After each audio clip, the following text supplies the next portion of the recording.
जय हिंद साथियों। सामान्य ज्ञान से एक और उपयोगी वीडियो। आज की इस वीडियो में आप सभी के लिए 40 मोस्ट इम्पोर्टेंट क्वेश्चंस मैं लेकर आया हूं, जो कि प्रीवियस ईयर एग्जाम्स में काफ़ी बार रिपीट हुए हैं। तो अपकमिंग एग्जाम्स में इनके आने की संभावना भी बरकरार है। चलिए डिस्कस करते हैं। सबसे पहला क्वेश्चन देखिएगा, श्वेतांबर और दिगंबर किस धर्म के अनुयायी थे? ठीक है, श्वेतांबर और दिगंबर जो थे दोस्तों, वो किस धर्म के हैं? तो याद रखिएगा दोस्तों, वो हैं जैन धर्म के। तो जैन मत के या जैन धर्म के थे श्वेतांबर और दिगंबर। दोस्तों जो श्वेतांबर थे वो श्वेत माने श्वेत वस्त्र धारण करने वाले यानी सफ़ेद वस्त्र धारण करने वाले थे, और दिगंबर बिल्कुल नग्न रहने वाले थे। तो याद रखिएगा। चलिए दूसरा क्वेश्चन हम देखते हैं। निम्न में से किसे भारतीय नेपोलियन माना जाता है? यानी भारत का नेपोलियन किसे कहा जाता है? इंपॉर्टेंट क्वेश्चन है। राइट आंसर रहेगा दोस्तों समुद्रगुप्त। ठीक है, बी ऑप्शन। भारत का नेपोलियन कहा जाता है समुद्रगुप्त को। ठीक है, याद रखिएगा। अगला देखिएगा नेक्स्ट, 50 रुपये के नोट पर किसके हस्ताक्षर होते हैं? ठीक है, चलिए 50 रुपये के नोट पर किसके हस्ताक्षर होते हैं? रिजर्व बैंक के गवर्नर के। तो याद रखिएगा ए ऑप्शन बिल्कुल सही आंसर हो जाएगा। और सिक्कों पर होते हैं दोस्तों वित्त सचिव के, याद रखिएगा। अगला देखिएगा नेक्स्ट क्वेश्चन, माइक्रोसॉफ्ट किंग किसे कहा जाता है? क्वेश्चन नंबर 4, माइक्रोसॉफ्ट किंग किसे कहा जाता है? राइट आंसर रहेगा बिल गेट्स को माइक्रोसॉफ्ट किंग कहा जाता है। नेक्स्ट, कौन सी गैस वायुमंडल के ओजोन स्तर को अपघटित करती है? तो वो कौन सी गैस है जो वायुमंडल के ओजोन स्तर को अपघटित करती है? राइट आंसर है क्लोरोफ्लोरोकार्बन यानी कि CFC। ठीक है, CFC क्लोरोफ्लोरोकार्बन, ये वो गैस है जो वायुमंडल के ओजोन स्तर को अपघटित करती है। अगला क्वेश्चन, गैस एजेंसियों द्वारा सिलेंडरों में भरकर दी जाने वाली कुकिंग गैस कौन सी है? क्वेश्चन नंबर 6 है, गैस एजेंसियों द्वारा जो सिलेंडरों में जो गैस भरकर दी जाती है वो कौन सी होती है? तो याद रखिएगा दोस्तों, वो होती है द्रव। ठीक है, यानी कि ए ऑप्शन बिल्कुल सही आंसर इसका हो जाएगा। नेक्स्ट देखिएगा, निम्न में से जो काला अक्षर है इसका पर्यायवाची शब्द छांटना है आपको। राष्ट्रीय झंडे यानी झंडे का आपको पर्यायवाची शब्द छांटना है। राष्ट्रीय झंडे का हम सभी अभिवादन करते हैं, तो इसमें जो झंडा है दोस्तों इसका पर्यायवाची क्या होगा, यानी इसका पर्याय क्या होगा? ठीक है, क्वेश्चन नंबर 7 राइट आंसर रहेगा ध्वज। ठीक है, याद रखिएगा ध्वज हो जाएगा झंडे का। तो ए ऑप्शन बिल्कुल इसका भी आंसर सही रहेगा। अगला क्वेश्चन, डिस्कवरी ऑफ इंडिया के लेखक कौन है? अनेकों बार पूछा गया है डिस्कवरी ऑफ इंडिया। ठीक है, यानी इंडिया की खोज या भारत की खोज नामक पुस्तक के लेखक कौन है? तो वो हैं PT नेहरू यानी पंडित जवाहरलाल नेहरू। बी ऑप्शन सही हो जाएगा। अगला क्वेश्चन करेंगे, राज्यपाल की नियुक्ति कौन करता है? जो राज्यों में राज्यपाल होते हैं इनकी नियुक्ति कौन करता है? तो याद रखिएगा दोस्तों, ये राष्ट्रपति के प्रसाद पर्यंत पद धारण करते हैं और इनका कार्यकाल 5 वर्ष का होता है। और इनके लिए दोस्तों आयु जो निर्धारित है राष्ट्रपति के लिए वो 35 वर्ष, और राज्यपाल के लिए भी इतनी ही है। जय जवान जय किसान का नारा किसने दिया? ठीक है, इंपॉर्टेंट क्वेश्चन है, जय जवान जय किसान का नारा किसने दिया? तो याद रखिएगा 10 नंबर का राइट आंसर रहेगा सी ऑप्शन, लाल बहादुर शास्त्री ने जय जवान जय किसान का नारा दिया था। नेक्स्ट, नीचे दिए गए वाक्य में रिक्त स्थान के अनुसार उपयुक्त में से कौन सा शब्द आएगा? तो क्वेश्चन नंबर पढ़िए 11 को, स्वतंत्रता संग्राम में गांधी जी ने कई बार, ठीक है, कई बार कैसे अनशन किए थे? तो राइट आंसर रहेगा दोस्तों कई बार आमरण अनशन। ठीक है, आमरण अनशन किए थे। तो सी ऑप्शन सही हो जाएगा, ये पूछा गया क्वेश्चन है। लाल रक्त कणिकाएं यानी कि RBC शरीर के किस अंग में बनती हैं? दोस्तों इनकी मृत्यु पीलिया में होती है, और इनका जो निर्माण होता है वो होता है, याद रखिएगा, अस्थि मज्जा में। ए ऑप्शन बिल्कुल राइट आंसर हो जाएगा। अगला क्वेश्चन हम कवर करेंगे, 2020 की ओलंपिक खेल किस देश में आयोजित किए जाएंगे? ठीक है, 2020 के दोस्तों ओलंपिक खेलों को हटा दिया गया है, 2021 में इन्हें ट्रांसफ़र कर दिया गया है। तो याद रखिएगा ये वैसे होने कहाँ है? टोक्यो जापान में 2021 में अब ये किए जाएंगे। ठीक है, ट्रांसफ़र कर दिया गया है।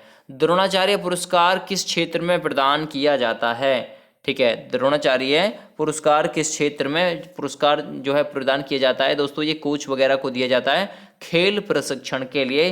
क्वेश्चन नंबर 14 का राइट आंसर रहेगा सी ऑप्शन, खेल प्रशिक्षण में दिया जाता है। नेक्स्ट वन देखिएगा, दिए हुए काले अक्षर वाले शब्द का विपरीतार्थक शब्द छांटिए। अनुकूल का जो विपरीत शब्द है वो क्या होगा दोस्तों? राइट आंसर है वो है प्रतिकूल, यानी कि ए ऑप्शन बिल्कुल सही आंसर इसका हो जाएगा, अनुकूल प्रतिकूल।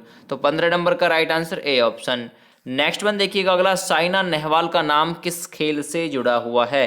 क्वेश्चन नंबर 16 है। तो दोस्तों साइना नेहवाल का नाम जुड़ा है बैडमिंटन से, इसलिए सी आंसर सही हो जाएगा। अगला क्वेश्चन, जब कोई राज्य राष्ट्रपति के शासन के अंतर्गत आता है या फिर होता है तब उस राज्य का बजट कौन पारित करता है? राइट आंसर रहेगा दोस्तों उसका बजट पारित करती है संसद, ठीक है, याद रखिएगा सी ऑप्शन बिल्कुल सही आंसर इसका हो जाएगा 17 का। जब कोई राज्य राष्ट्रपति के अंतर्गत आ रहा है, उसमें शासन लगा हुआ राष्ट्रपति शासन, ठीक है, तब उसका बजट जो पेश करेगा ना वो संसद पेश करेगी। निम्न में से कौन से स्थान पर कुंभ मेला नहीं लगता?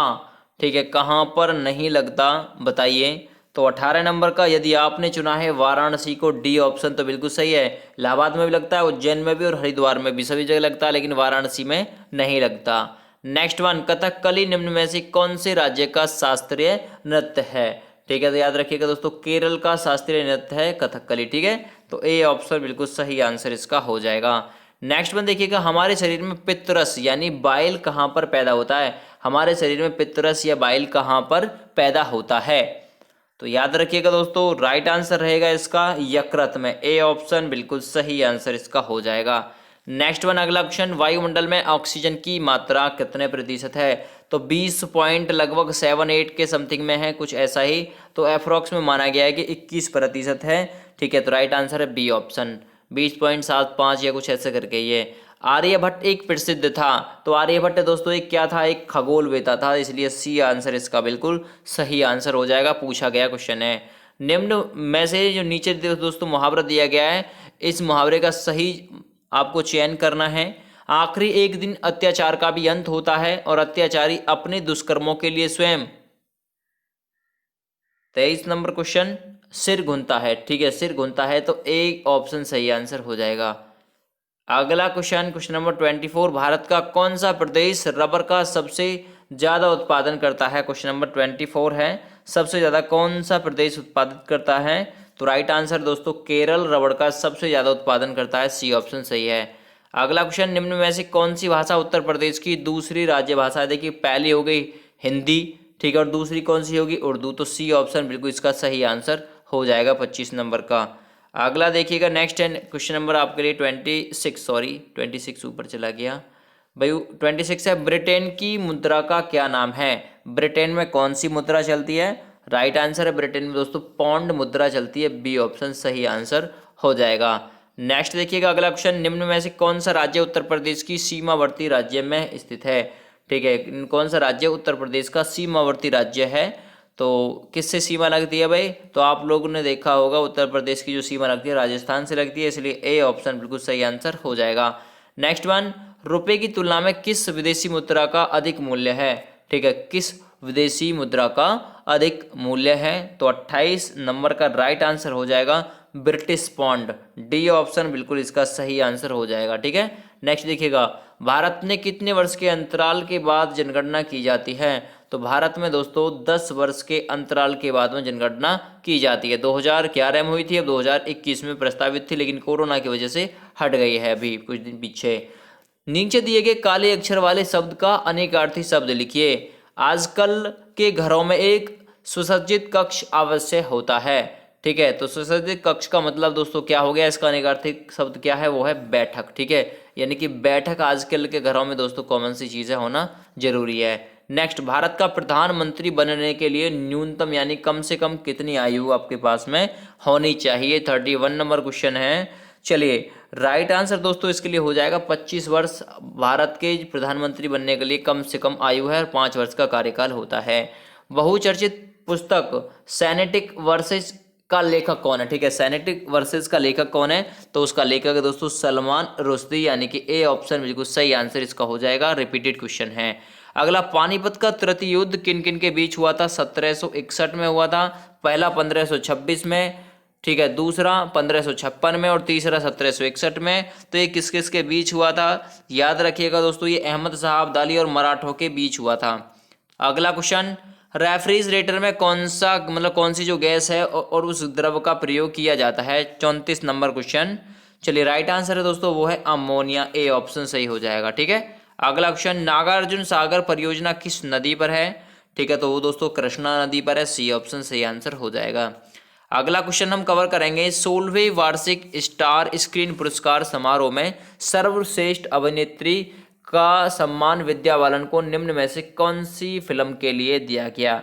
तो राइट आंसर दोस्तों 36 नंबर क्वेश्चन का हो जाएगा पा फिल्म के लिए। अगला क्वेश्चन देखिएगा, विटामिन बी की कमी से कौन सा रोग होता है? वो होता है बेरी।